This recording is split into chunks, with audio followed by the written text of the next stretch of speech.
नाम दाई दादा के चारों धाम।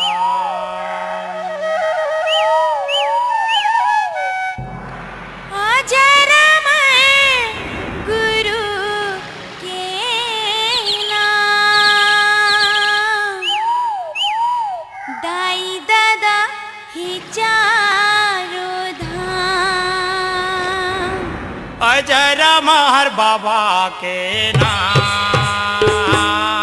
दाई दादा के चारों धाम।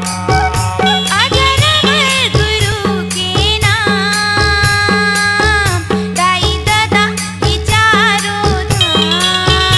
अजर महर गुरु के नाम दाई दादा के चारों धाम। अजर महर गुरु के नाम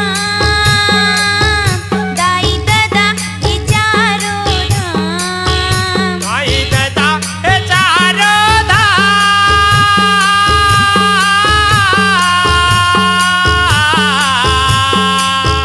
माता पिता के चारों धाम। दाई दादा के चारों धाम। अजर महर गुरु के नाम दाई दादा के चारों धाम।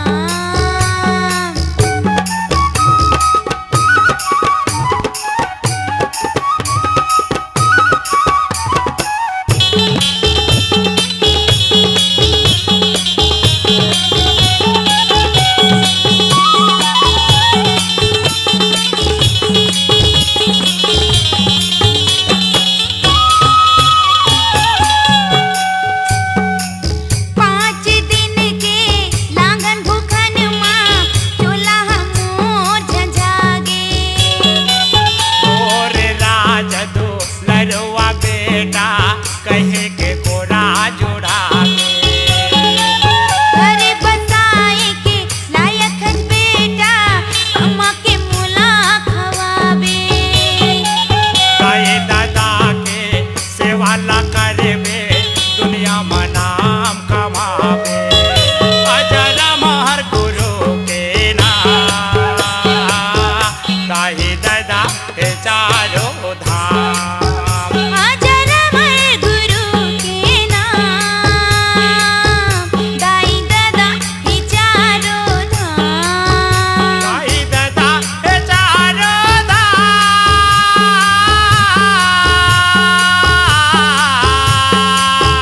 माता पिता के चारों धाम।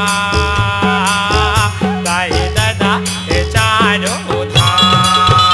अजर महर गुरु के नाम दाई दादा के चारों धाम।